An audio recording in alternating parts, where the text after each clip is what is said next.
We shall now go on to our next speaker, Dr. Nitin Dedia, another engineer surgeon with magic in his hands, and he is going to display yet another pearl. On to you, Dr. Nitin. Thank you, Chitra, for your kind introduction and for your invitation. And I'll be sharing with you my video. And this is an 8-year-old child with rubella. And this is very interesting. All our previous discussions also are quite relevant to this video. Here you can see that this is an 8-year-old child. And if you see the central part is very fibrous, plaque-like.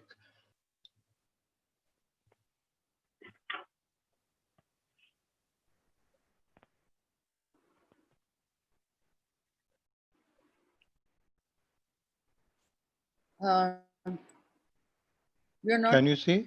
Yeah, we can see, yes. So here the challenge is to do an anterior capsulorhexis, but it is just not possible. You see that most of these patients, they have a fibrosed anterior capsule. I've tried my needle technique, and then with the forceps, I'm just trying to nudge all around and see how best I can save the rim of the anterior capsule on all the sides. And then I just try and loosen the peripheral cortex. So my tip here would be that it's always better to remove the peripheral cortex first and leave the central area as it is, because we do not know whether there is any posterior capsular defect, because in case if there is a posterior capsular defect, then it would be a little difficult to remove all this cleanup of the peripheral cortex. Now, once the peripheral cortex is removed, then with a needle, I'm peeling out the plaque. This is a fibrous plaque, what we are seeing here.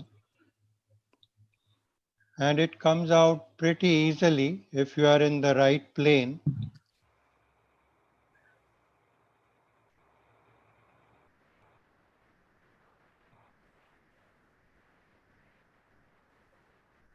So once we remove that, then what we feel is the posterior capsule. But here I'm trying to just use a polisher. But if you see here, I'm just going to show you something, that whether this is a posterior capsule or it is just a thickened membrane. And if you see, there is a triangular shape area here you can see, which is underlying this thick membrane. And that gives us a clue that this is not actually the posterior capsule, but the posterior capsule, there is already a rent behind. So this is a thick membrane overlying the rent in the posterior capsule, which is pre-existing. So here I've used a needle just to dissect out this membrane. So I start with the needle and then I complete it just like a rhexis with a forceps.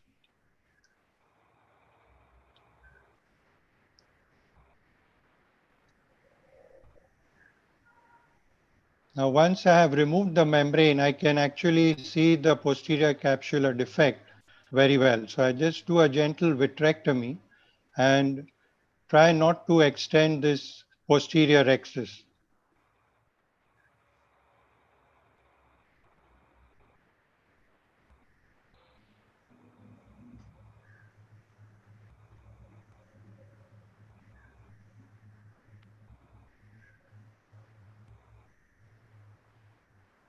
And this lens, I'm putting it in between the anterior capsular rim and the posterior capsule.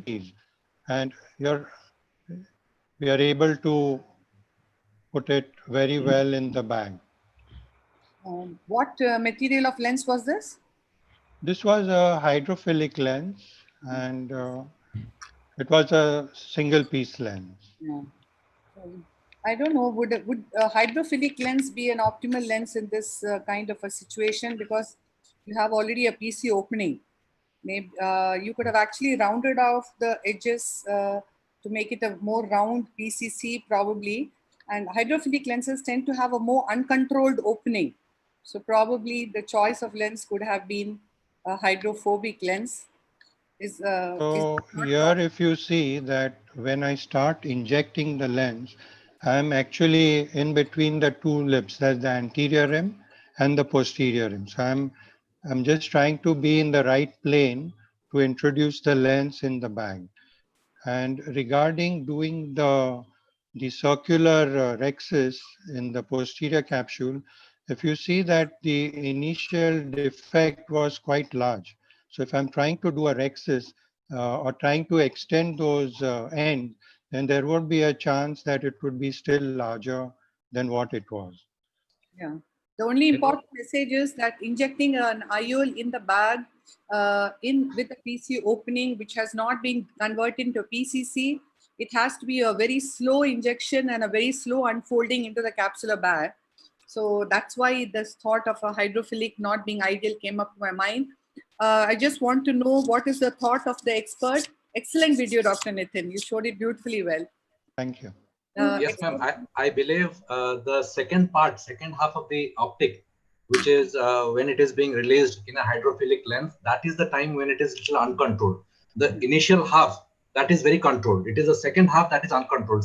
So it is ideal, as you said, hydrophobic lens would have been definitely better, but it all depends on the expertise of the surgeon, and they can easily manipulate.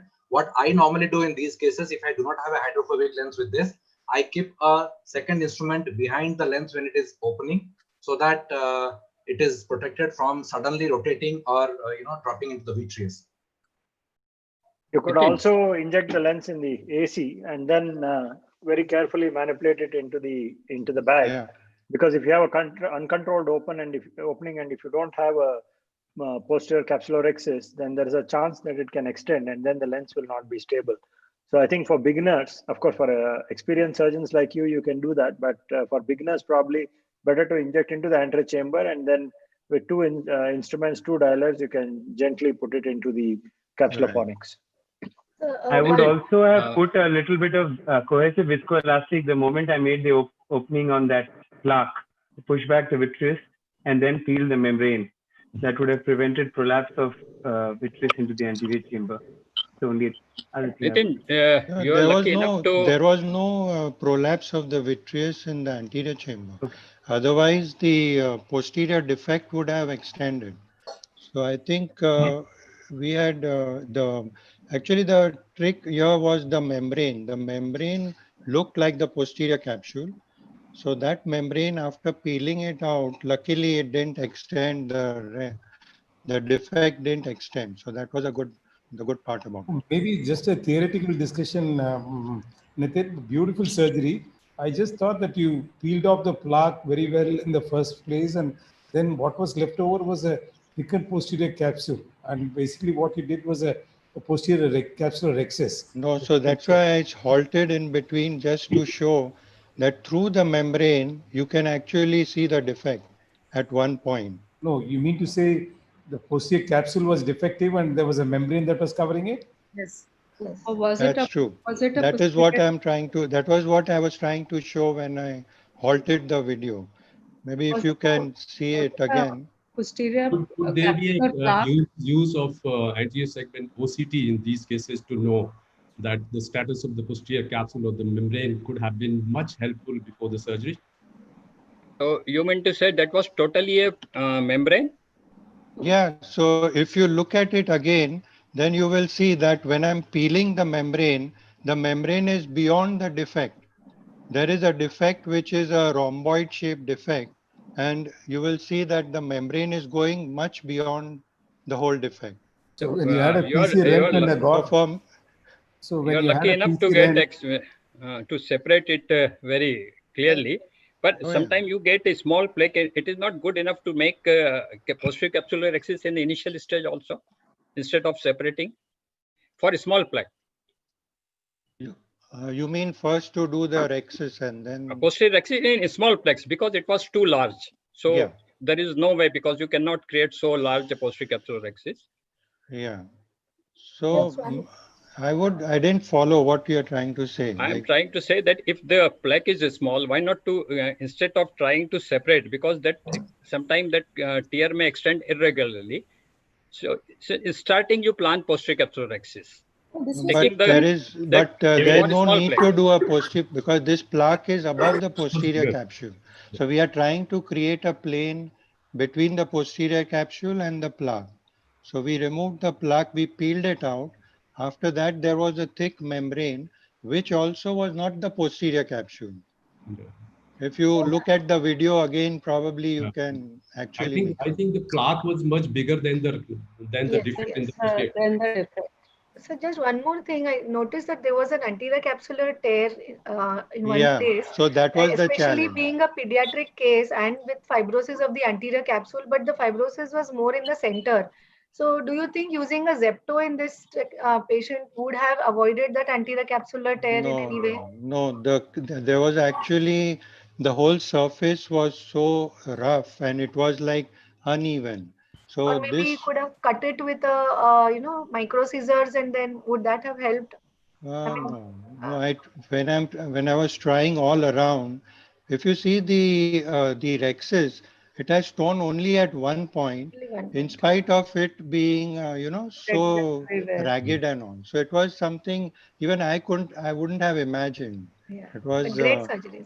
I have had some experience with Zepto in such a case. And let me tell you, I did around 3 cases, almost similar kind of cases. See, the worst part is that in pediatric cataract, when you use Zepto, the rexus is much bigger than what you aim for. And many a times you don't even get the sufficient fornix to place a lens, number one. And number two, the Zepto always gives very unpredictable result whenever the calcification is there onto the anterior capsule, unless you are going beyond the margins of capsular rexus. Beautiful surgery done, Dr. Nitin. Excellent surgery. You saw that there was fibrosis, there was calcification all around. So it was pretty difficult to actually make a anterior rexus. Thank you, Dr. Nitin. Lovely video.